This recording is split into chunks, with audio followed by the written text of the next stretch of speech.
Hello everyone, Triple Base and welcome back to Crash Bandicoot and Sane Trilogy. Last time, we made it past Dr. Nitrous Brio after getting through more of the castle though, and we also made it through the hidden level Fumbling in the Dark. And up next is going to be another level I am not looking forward to, the lab. Big reason, it's another color gem level. So let's go right on ahead in here though, and this is going to be a bit of a time though. And the hint is basically hinting about another special gem though with that though, which I've already mentioned before. So color gem level. But absolutely, now we're here in the lab, basically the site where everything began. And there's a whole lot of mechanics in here though, so that we got to worry about here. We got these electrical arcs over here. Things that'll those electrodes are it's gonna be thrown with electrical arcs back and forth. Though you gotta avoid those. You got these little floors here that are on the bottom that'll open and close as well. Though you got these little blobs here that'll basically go towards you with that though. Yeah, these boxes will also open up doors as well though. Like I said, there's a whole bunch of new mechanics in here though, and also it's also the first time in the game that they do this. There's a hidden TNT box in that pile though. So first thing is to try to spin into it though. No, don't try it. But in any case though, but yeah, thankfully Tawna bonus stage is actually fairly early on. Actually thinking about it, I wouldn't say that unfortunately though, because again, color gem level and that counts as a checkpoint. But this is also a pretty tough one as well. You gotta bounce off this one here, then to get to the bounce crate up higher though, because there's other boxes up there though. And of course, if you break the bounce crate that's above, you're not getting those boxes up there. The other one won't reach. And I tunneled there for a bit while I was talking. Fortunately, it's a bonus, so it doesn't count towards dying for the gem. So I can still redo the bonus without any problems whatsoever, though. So let's try. That was what I was trying not to do. So attempt number 3. I made the jump the first time though, and then I basically just tunnel vision while I was explaining it. So, all right, bounce. There we go. Oh, come on. There we go. That's better here though. I barely overshot it here though. With rounded hitboxes though, and also another case like in that Brio stage though, where the only way you can tell where you are is by the shadow. Oh, that wasn't 5. But yeah, like I don't like that Tawna bonus stage though. Tawna, you've been taking too many lessons from Brio. But past that though, and here's another new mechanic here, or more accurately, a new enemy here though. The scientists with these with these gauntlets that basically electrify though. The moment that they start turning on that though, they act like they're fully electrified though, so there's like no room for error with these though, and you also kind of gotta push them off the edge over here too though. It's also possible you can jump around it is possible to jump around them though, so you gotta. So that's one thing you gotta actually worry about. Another strategy as well to give you a hard time though. By the way, if you stand over here on this side though, those blobs, those little blob enemies that will respawn. So they'll keep respawning until you have the. Until you get past them there. Even if you kill them by bouncing off them, though. Also, like that right there looks like there'll be a pit there, but it's actually not. It's just shadow. Let's get the TNT over here, though. I believe those are hiding. Yep, one of the crates over there, though. And oh gosh, this right here. This part right here. Trying to time this gets really, really awkward here. Because you got time, because this box causes this floor to stay active though, but then you also got time those arcs going back and forth though, and make it across so that way you don't run into the scientist when he's electrified. Okay, so let's see here. I probably could have made it then. No! I spun it. So yeah, there's also a little bit of time though where if you hit the box while the floor is already set to go back though, it doesn't auto go back though. It basically treats it like a wasted hit though. So. I am so nervous about this one because this is one part that gets me. This is one part that messes with me every single time. That's not going to be it though, because by the time I get there, he's going to be electrified. Nope. There's a time for this gets really awkward now, because then he's gonna. I'm starting to panic there a bit though, but okay, I'm finally past him. I was worried for a second that I was going to be too. Whoa there. Barely missed that floor there. So All right, so we're actually almost done with this level here, though. But got another nasty one here, though, because you got to time the jump, because that floor is not on a switch. It's basically on a timer. It's going back and forth, and you also got to dodge the electrical arcs as well, though, and that is a pit there, so you actually have to jump to that. All right, so now I think. Oh! I was so close. I was so close to the end there. Gotta redo it now. I gotta redo it now to get the color gem. That was almost the smoothest run I've had of the lab in a long time. And if that had been a successful run, that would have been the smoothest run I had of a color gem level in this playthrough. Well, so far, because I haven't counted lights out yet, though, because I'm not counting lights out yet. Though. I had a hard time there, though, but I wasn't aiming for the color gem at that point. I do think I'm gonna have some problems over there, though. But again, fortunately, the lab is a small level, is a short level, though. But it's still. What? I swear I've spun those guys before, though. I swear, like I've been able to spin them before. Like I swear, I see one time I got spinning. Maybe it was like about it was a jump spin though. So maybe you actually. I always jump on them. Though, but it's because it's the easiest way to get around them. But yeah, so I get. Yeah. I thought I jumped on it though, so I must have just barely missed it though. Remember, that's a TNT one, so. By the way, you gotta watch those doors as well, though, because if you're underneath the door where it would close, though, and it starts to close, though, that will count as a death if the door crushes you. So you do have to watch for that as well. And actually, I thought of something as well, so which means if I fail this one more time, I just thought of something I could do. The lab. This is where Crash had his beginnings, because this is the place where Cortex did the experiment through Crash into the Cortex vortex there to try to basically do whatever it was supposed to do, though. But at the same time, though, but the problem is, though, is again though, it didn't work. It didn't work for whatever reason, though. But yeah, again, this is where Crash had his beginnings. But as far as this franchise is concerned, I'm gonna go around you this time. I don't care about actually attacking you this time. All right, we're out.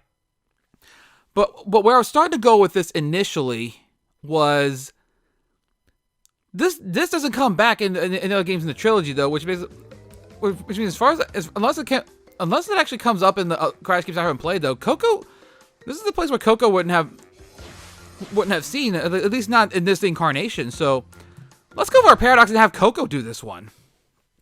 I mean, I've already failed a few times as Crash already, though, so I'll go ahead and basically have Coco go through this level, though, because to really have this paradox, though, because again, Coco didn't exist back in Crash 1, though, so she wouldn't have seen the beginnings of Crash like this, though. So, I mean, I'm sure other Crash games, though, that Cortex's lab had come back at some point, though, where he basically established another place. So, but it may have been some other place he established as well, though, because Cortex does move.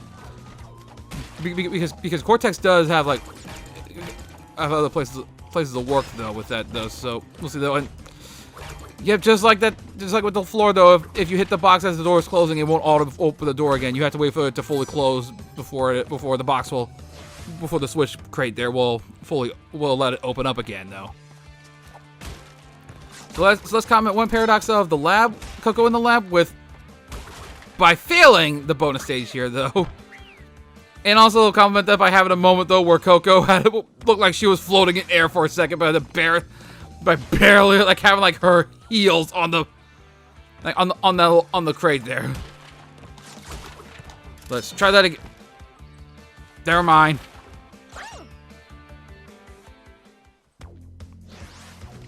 Attempt number 3 with Coco. So I was gonna say maybe Coco might become the good luck charm for this level, though, to where I can actually get through it, though, but not at this rate. Oh, there we go. I actually thought I messed that up for a minute, though. So 3. Okay. 2, 3, 4, 5. 1, 2, 3, 4, 5. Gotta be paying close attention with that though, especially since I've tunnel visioned on that spot before. But now, okay, so at least with the bonuses, I'm able to make back the lives I'm losing here. Let's get you out of here. And even though these citizens are basically following Cortex's orders with those, I kinda have to say though, just imagine if you were like some scientist trying to get a beginning here though, and having to work with someone like Cortex and who's constantly getting beat by a couple of Bandicoots. Not the way I'm playing, it's not. Yeah, this is exactly what I was afraid was gonna happen though, to where I would mess up the lab. I would mess up the lab several times though, to where this could pretty much be a part in itself. Like we've already been at this one for like at least for about 10 minutes. I don't think I've cut out that much yet at this point though. But in any case though, okay, so and the thing that gets me though is I had such a good run of it though that I more or less tripped at the finish line, because where I did the first time there at that point that was Crash though, it's like that was almost the end of the stage. That was more or less the finish line though. So that's what's getting me right now. It's like I was doing so well at first and now I'm messing it all up. Okay, there we go. There we go. And then I gotta go through this again. 2, 3, 4, 5. 2, 3, 4, 5.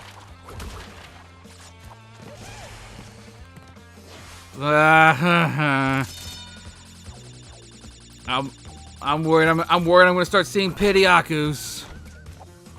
I'm worried I'm gonna start seeing Pidyakus at this point. But yeah, just imagine just some scientist trying to make his beginning though, and he ends up having to work for a guy like Cortex though, and especially having to navigate a lab like this though. Like imagine Cortex's assistants try to have to navigate a lab like this though. I mean, Cortex has his pretty much his little floated vehicle there with that though that we've seen like in the bonus stages though, but it's kind of like in the Mega Man games though. How does Dr. Wily get around his own fortress with all the death traps he's got? I thought I messed that for a bit. Fortunately, the candles don't actually hurt you. I think they're just aesthetic. Because I realized I was kind of jumping through. I think I looked like I was jumping through that candle for a bit though, and oh boy, here's this part again. Gotta watch very carefully here. That actually would have worked. Now it's not. We gotta time it to where. Now. No! I panicked because I realized he's gonna move forward. He was gonna electrify when I try to spin him again. No, I panicked. Be right back. I have already lost count how many times I've died in this one here with this though. How many times I've had to restart this. Like with this one here with that though. Again, this hasn't been my worst run. I've had runs I was gonna go hit the electrical arcs. We're gonna start going with that though. Actually, seeing those blobs, they're reminding me of something else there. There's actually an unused enemy that actually didn't make it in this level that was kind of for this level. And that like those little spots, like there was an idea for like in those areas where those blobs respawn though, for there to be like a kind of a Ripperoo clone of sorts though that would come out and like attack, and you had to get around him. You had to get around him. So ultimately the idea got scrapped, but I believe it was supposed to be where those blobs were though. I am in panic mode right now with this though, because I'm trying so hard to not hit certain. Because I'm trying so hard to just not mess this up at this point. Like I need to kind of relax a bit here. Take a look at the nice little scenery in the background over there, though. I say as soon as I make it to the end there, and watch Cortex carry off Tawna again, though. But in any case, though, no, bad idea. Nah, I really messed this up. So, yeah, with these scientists, though, it's kind of more or less like a little bit of a sumo match here with it, though. We basically kind of pushed the other one off. That idea has been used like in a lot of boss fights. Is that what the idea is? Not so much to take out their health, but just to basically kind of knock them back enough to knock them into something, and then that'll end the fight. Like Crocomire from Metroid, though, but to a much lesser extent, though, because they're just normal enemies. So it's much faster to take them out. All right. Let's not mess this one up this time. Come on, Coco. Crash. Even Crash was able to do this one first try. You should be able to handle this. Now. There we go. Get out of here. All right. Wait, I'm waiting to proceed because those electrical arcs. There we go. Okay. Okay. This is where I tripped last time. Gotta watch the timing here, though, and I kind of have to keep spinning here a bit, though, because I gotta keep this door open so I can actually see the timing. All right. Ready? No, I'm not ready. Yeah, that definitely wasn't it. Okay, there's an alcove over here, though, that'll let you, for that, though, like, that's what I was aiming for last time, but I overshot it. And oh my gosh. That's it. That's the end of the level. Just gotta wait for the TNT to blow up. And there's the gem! Yes! Finally, Coco, you did it! You did it, Coco! It was not easy, but we did it. You did it, Coco. So actually, I just realized, though, especially since at this point, though, the rest of it's going to be revisits, though, until we get to the end there. Because, actually, yeah, there's a Great Hall, though, but that's a no Coco level, though. But there's something a bit special with that one, though. I'm not going to go there just yet. The lab is actually the last normal level of the game. The Great Hall is special. I'll go over that. I'll go over that in more detail later, though, when we get to that, though. But at this point, for 100%ing the game, the bulk of at this point now is backtracking. So, yo, Coco, you got the yellow gem. Let's go for 2 color gems, Coco. Like, we got a little bit of time with that one. So yeah, Coco gets to revisit this one as well. So actually, in a way, this is basically a Coco. This is gonna be a Coco episode where she's the one taking the spotlight, not Crash. But in any case, but the dark level, though, these stages still are kind of black. I still don't like them. I still don't like them. At least this one's the more speed run oriented one, though, where the obstacles time out, where most of the obstacles time out nicely, though, to where if you're basically going full tilt, they'll still time out nicely to where you can actually still make it, though. And I think I'm like maxed out on my lives right now, though. Let me rephrase that, though. Going full tilt, as long as you don't. As long as you don't hit something here. And this is actually going to be a bit interesting because Coco's going to see something else as well, though, because once we got past a certain point, there are no more boxes, though. So, because the gem platform actually takes you to a different path. In fact, there it is right here. So we get to see this. So we get to take this platform all the way up here. And just right up here, though. And the remaining 3 boxes are here. And we get the purple gem first try there with that. I actually had a smooth run of a color gem attempt. It only took a revisit of Lights Out and relying on Coco to do this, though. But apparently Coco was sort of the good luck charm this time around. Rough time with the lab, but getting the purple gem first attempt to where I actually could get the gem, because again, the purple gem's the weird case, though. You actually need the yellow gem from the lab to get it. So it's the one time in this game you need another color gem to get a color gem. But that is the last of the color gems, though. So that basically means we can go back to the rest of the stages and get the remaining gems before we move on to the final stuff of this game, though, because again, apparently at the Great Hall is the final boss. But there's something else too, though. But that's extra stuff. Though I'll go over that later. So next time on Crash Bandicoot and Sane Trilogy, we're pretty much gonna be finishing up the main game here, though. As we guys go get the remaining gems that we couldn't get from earlier, though, it's pretty much time to take the fight to Cortex then. So until then, see you guys then. Thank y'all for watching.